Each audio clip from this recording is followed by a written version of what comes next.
Well, good morning and welcome. My name is Kevin, and welcome to Kev's Vibe of the Day, where I frame up your day, give you something hopeful and positive to gnaw on for a bit. Think about at least and ponder. So, I've done my meditation and I've pulled some cards, and they're pretty good. Let's have a look. The one that was closest to my heart was listen deeply. Listening deeply is you paying attention to the subtleties of the truth that lies within your soul.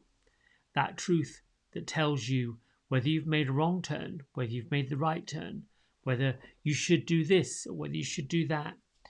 It's the voice that follows our heart path, the voice that follows our soul path, and the voice that we seldom listen to. So this card shows up for you to listen deeply.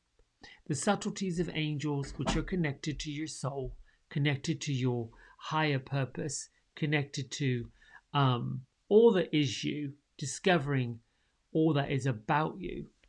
These voices are subtle and they're soft. Sometimes they can come in the form of a voice or simply a message from a friend. It's definitely, most definitely, connected to your intuition, that telepathic part of our system, our extra system, if you will. Now, sometimes the voice is quite blunt and honest. Typically, that happens for me when I'm not listening deeply, when I'm not paying attention. I can get that gnawing feeling that this is just not right and you're doing it anyway. It's a bit like a twin. Ooh, excuse me.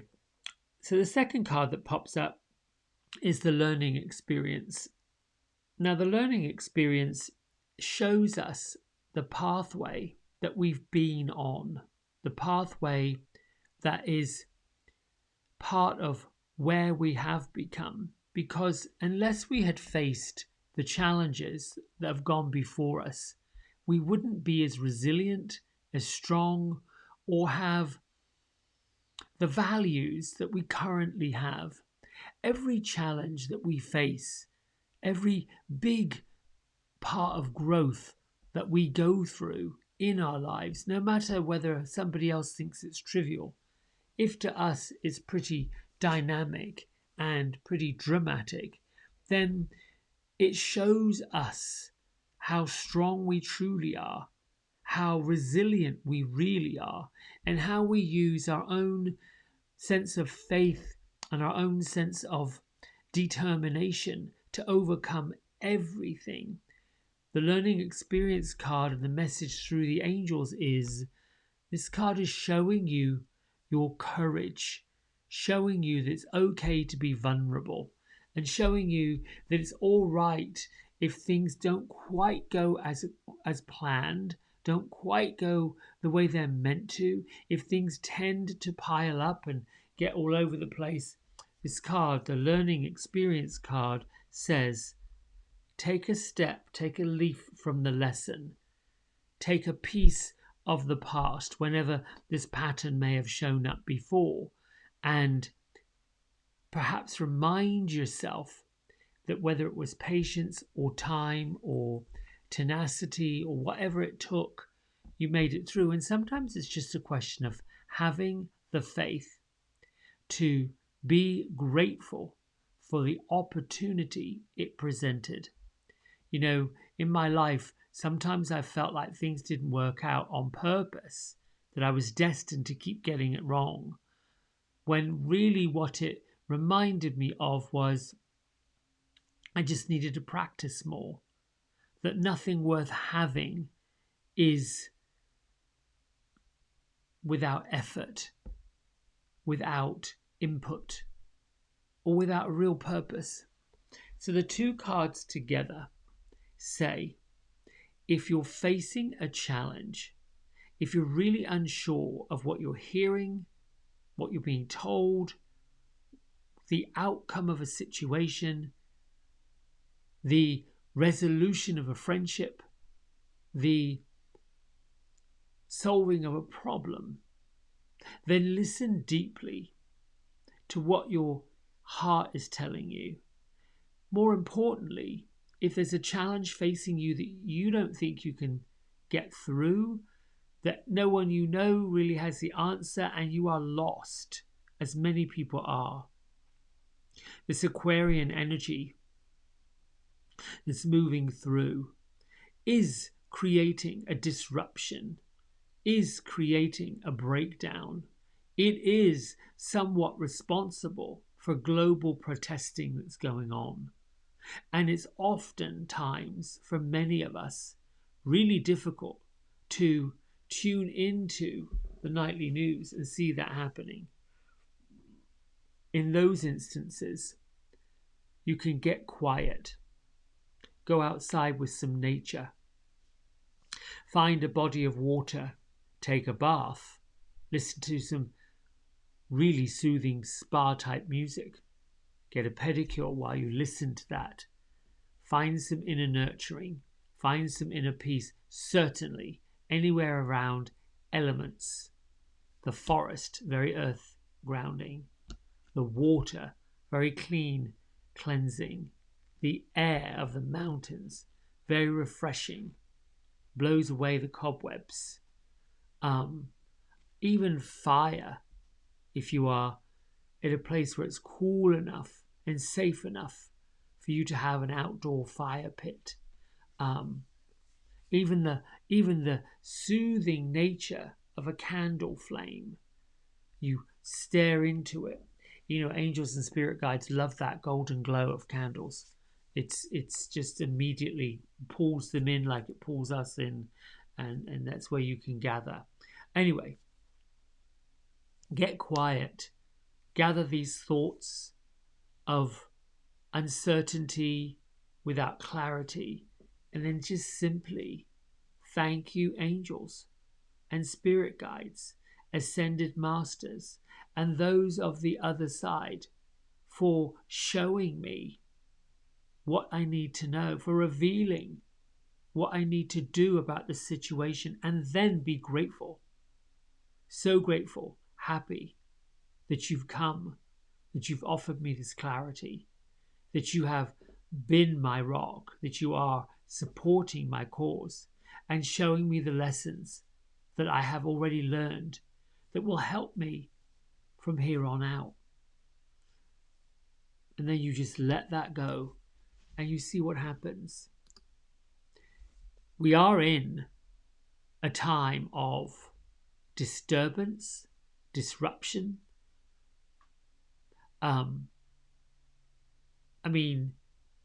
10, 15 years ago, I was taking teacher training, and one of the wonderful affirmations was disrupt business as usual. If we're not disrupting what's happening, we can get stuck in that sort of well of, well, it's just easy. When complacency and boredom come up, when everything we thought we wanted isn't working, when our needs internally on that soul level, on that love level, on that deeper level are not being met, we get frustrated. We're looking for outside resolutions to internal conflict. One more time. When we get bored, get complacent, and things aren't working, we look to outside influences or outside resolutions to internal conflicts.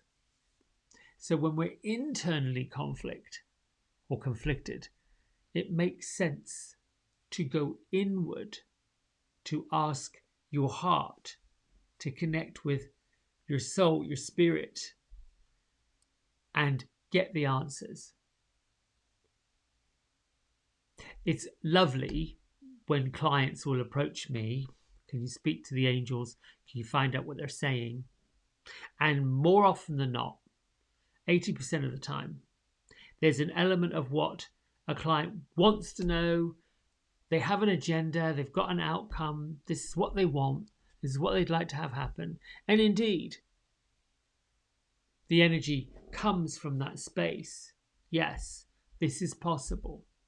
And if it involves other people, other situations, and other stories, then it is more of a collective type of achievement. And then things shift, and then things alter.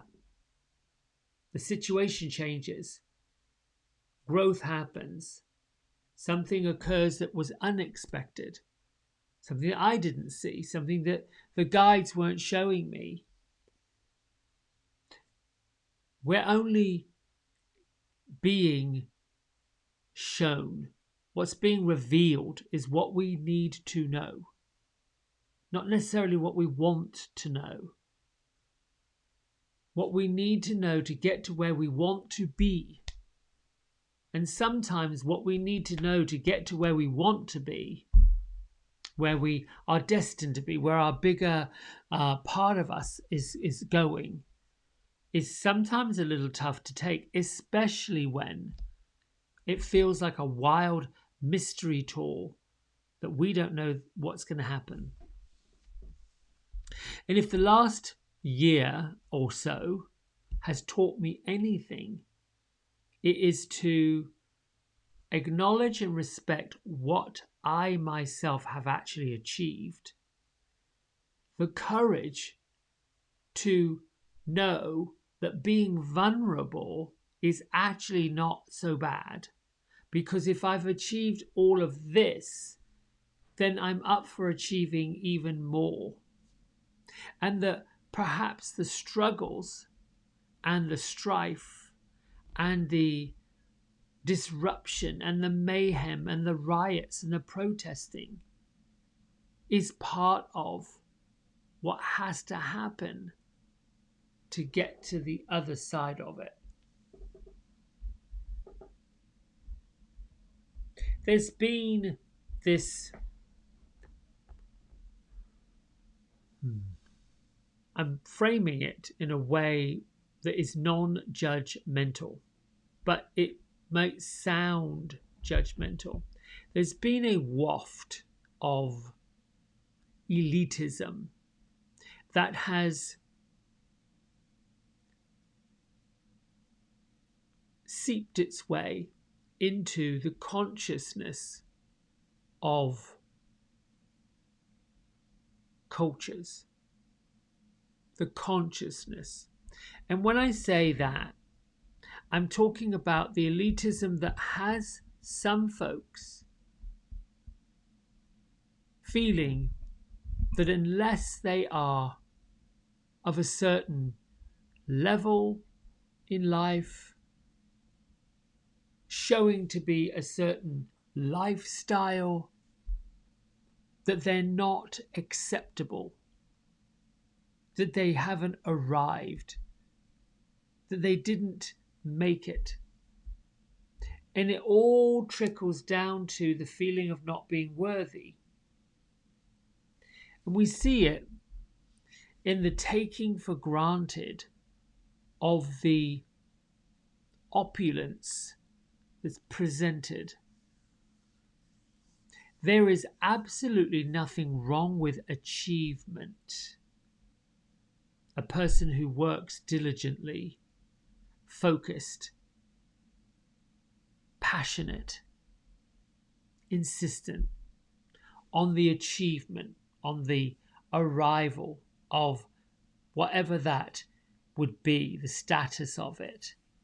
Buying a company, buying the company you've worked for years, working your way up the rungs of a corporate structure, being part of every step of the way, training for a marathon and seeing the incremental benefits of each race, each marathon. You're a little bit further, your timing's a bit better until you win one.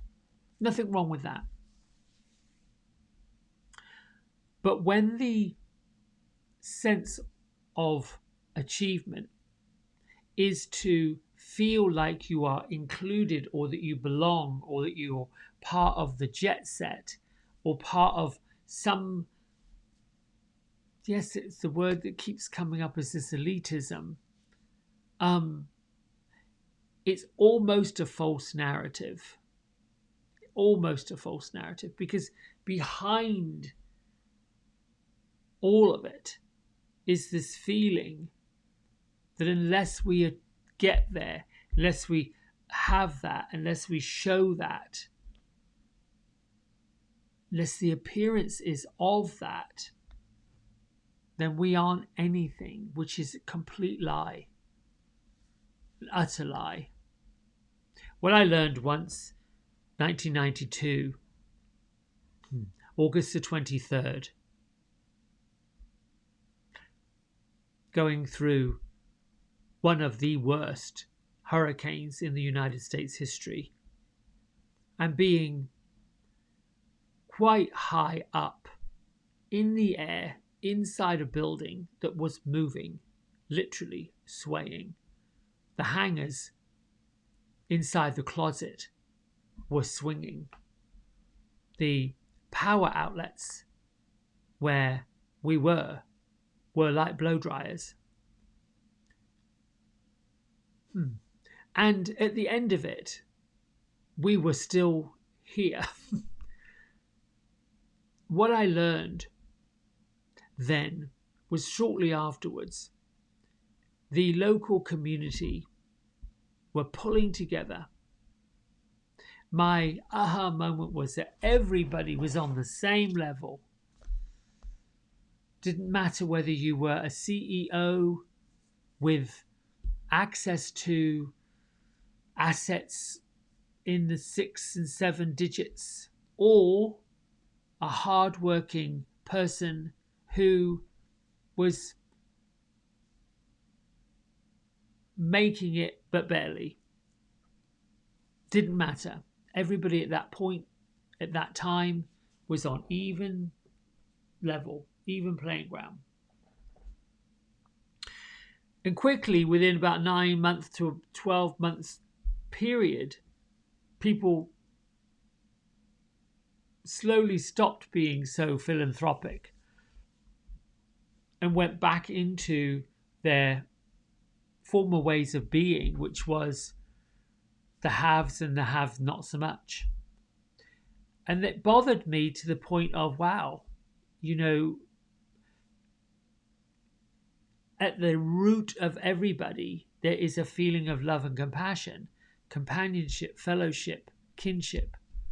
And yet, the flaws of the human experience is this selfishness, the survival mode, that I have to have more than everybody else because I don't want to run out. It's interesting. And I look at it as an observer, not as a person of judgment. Interesting because, you know, for sake of argument, we joke now because it seems funny. How many people ran off and got so much toilet paper? People were fighting over rolls of toilet paper. That is ludicrous. But people did it. This need or this feeling, this energetic pull of panic when things get disruptive and things get a little tough to deal with. Nothing's gone wrong. Things are being shifted. That's it. And if I had a nugget for anyone who perhaps is feeling a little lost, a little drained, a little overwhelmed, a little put on, a little like, I don't know how much more of this I can take, then stop. Just stop. It takes a while to stop still and know the truth of it. We were created equally. And if you think about that in DNA purposes, or yes, 2 pieces of DNA exactly, not exactly alike, because no 2 pieces of DNA are the same, but 2 pieces of DNA comes together and that's you. And you're different to anybody else, but yet you're created in the same way. There's a gestational purpose. The biological mother that births you, or the doctors that bring you to the world, similar to other people. And it really, at that point in time when you're birthed into the world, there's this big celebration. Relief from the mother who carries you and brings you into the world. And unconditional love that you're here. Because no matter what discomfort and pain, no matter how much you pressed on your mum's bladder and have her walking around thinking, my goodness gracious, I can't take this. No matter how much of that went on, this mother loves you unconditionally, says, yes, you've arrived, thank you. And at that moment in time, and probably for the first 8-9 months, it doesn't matter to you whether you are a CEO or owner of a company or whatever you are, does not matter. And then we roll through life, learning these things, picking these ideas up. And somehow we sort of become that rebellious child, learning that, no, I don't want that. I'm not wearing that today. I'm not going to wear that. No, I don't want those. Wanting to fit in, wanting to match, finding out who the cool people are, who the not so cool people are. And that's when we start making our comparisons. And that one word I learned when I was learning to teach over 50, comparison is the thief of joy. When you stop realizing how beautiful and unique you are, and you begin comparing yourself, believing that you're supposed to be like someone else, you have completely lost the plot. And this is where the misery and the mayhem happens. The need to be more beautiful instead of realizing it's right there. Look in the mirror. The need to be wealthier than what? It's energy. What's it doing in the bank? What's it doing tied up in all these buildings? What's it doing sitting someplace? Well, it could do so much. Then the idea that someone's taking advantage. Who? And how is that affecting you? So these are all the things that we learn, that we're told, that we pick up. So the message, listen deeply, pay attention to what you're getting, and then learn. Learn from what you've achieved. Learn from the possibilities and opportunities that are really, truly out there. And then choose which way you want to go, which direction you'd like to go in. And the minute you find yourself finding limits or being limited, or saying you can't, you shouldn't, you don't, you can't, this won't, the minute you begin to put your roadblocks up, that's when you listen deeply. Thank you for helping me resolve this. Thank you for teaching me the lessons I need to learn about moving past it. Thank you for teaching me the lessons about limiting beliefs. Let's read from this one here.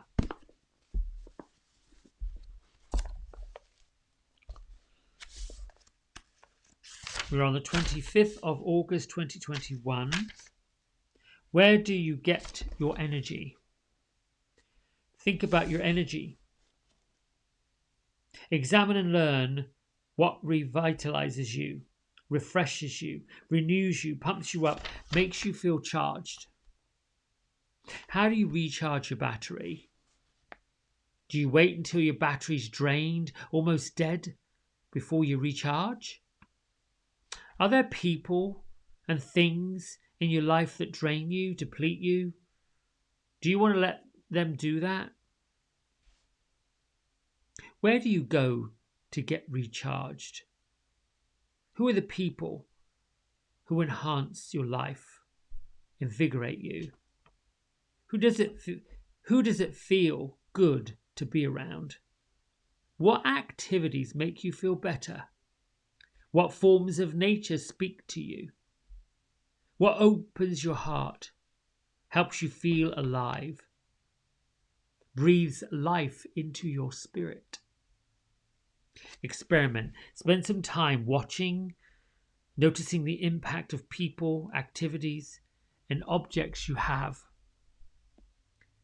Know that as you change the impact of as you change the impact of your environment, what is around you may change as well. Tune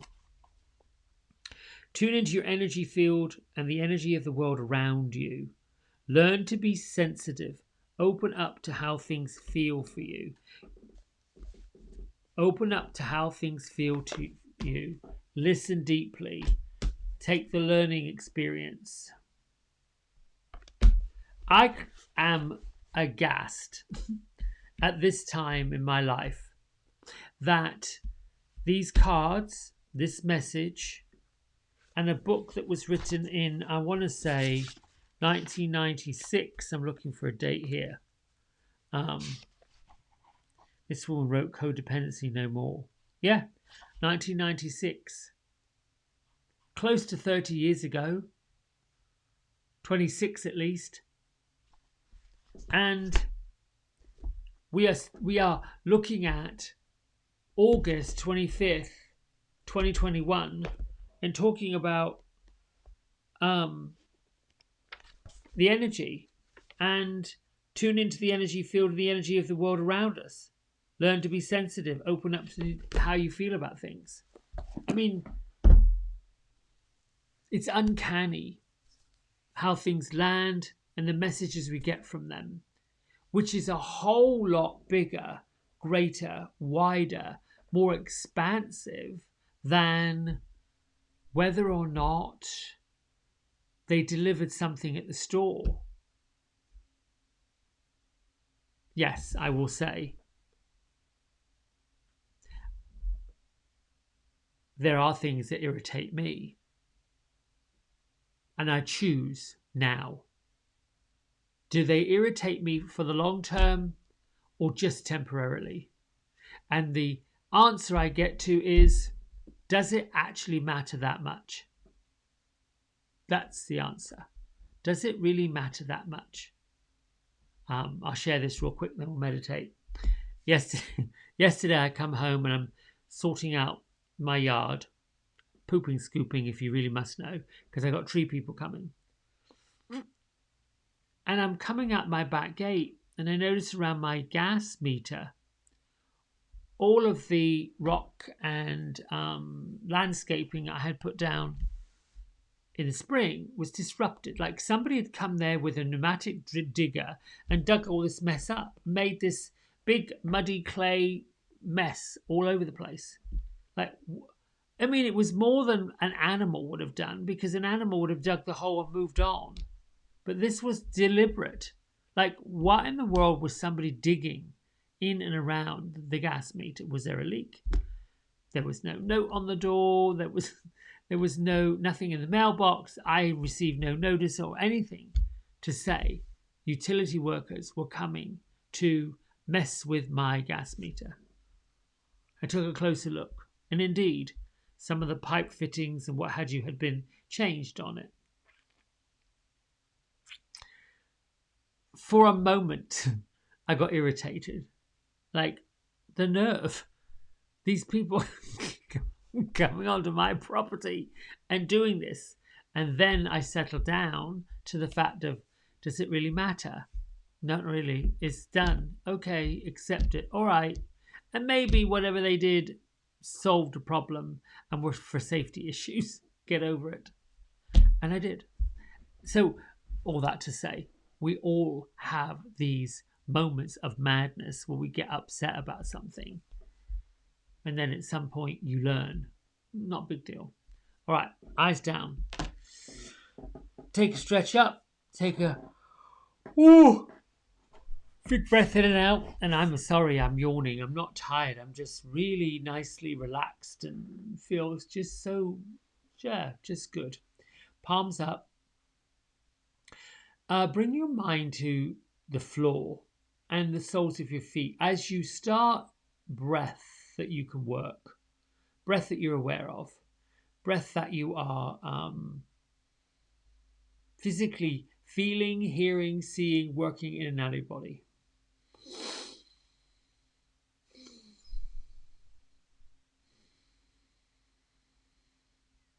This is a part of you tuning into your soul, being present to your current environment,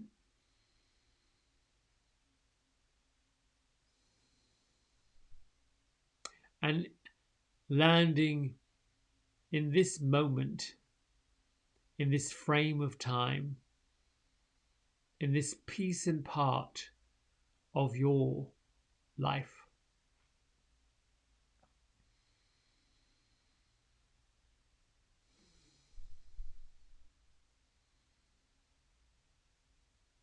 With your feet flat on the floor, we just offer a delicate prayer up to the Mother Earth and thank you, Mother Earth, for giving me a place to live, a place to sit my home, a place to have my home, a place to have the experience of nature. Thank you for nurturing and providing the beauty of what we see, the beauty of what we experience, the beauty of what we get to use while we're here on this planet of yours. Now imagine the love of the Mother Earth has got your feet and is rooting you into the depths of a love of a soul, giving you the ideal foundation with which to grow the rest of this day.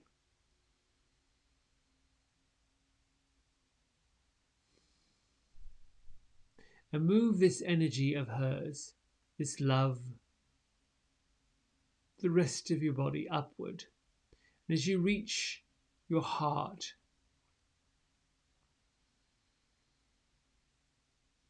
allow the earth, grounded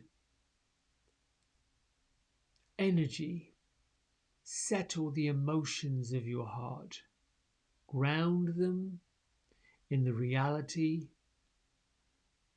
of the power that lies in your right to be here on the earth.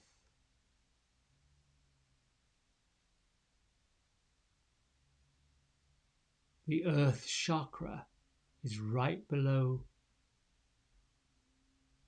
the First Chakra. The First Chakra being deep red, almost russet. The affirmation with this first base chakra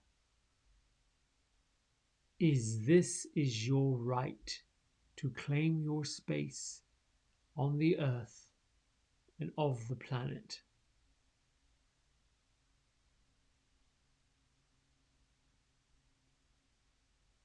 Moving up to the area of your chest, take a big breath in, breathe out. Up above you, above your head, is a beautiful white light, almost lavender, almost silver, almost as if the Father Sky is blessing you with a lavender moon. And this bright light that comes down from the heavens is part of source energy, God's energy, universal energy. Bring this energy through your breath and your intention, through your focus and your mind. Intentionally bring this energy down to permeate the top of your head, moving down through your neck and your shoulders and your chest into your heart.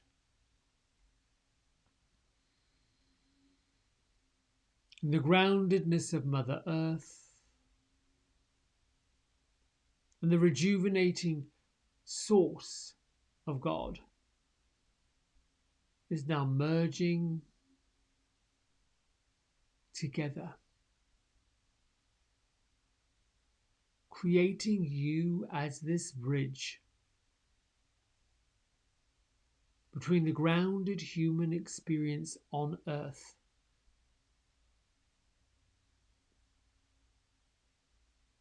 and the spiritual journey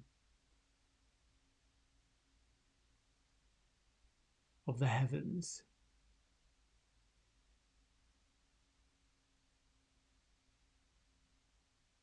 And sit quietly breathing,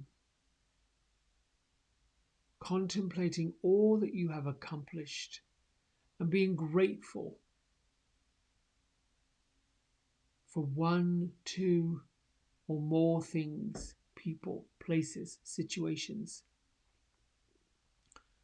that you are truly grateful for.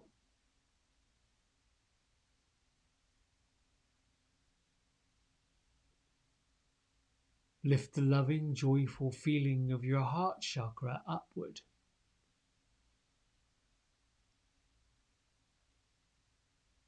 As you send this loving, joyful, grateful, heart-centered energy towards the sky.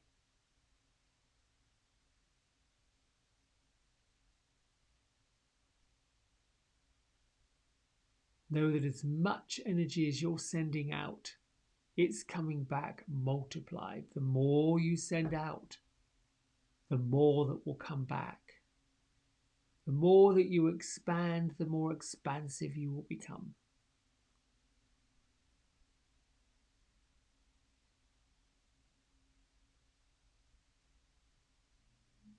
Let your mind settle in to the connection to your soul. Let your soul deliver your own personal message for the day.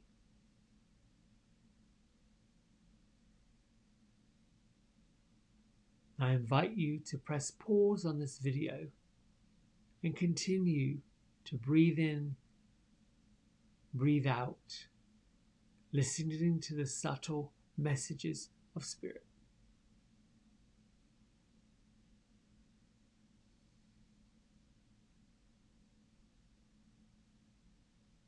When you feel complete, bring your hands to prayer heart center.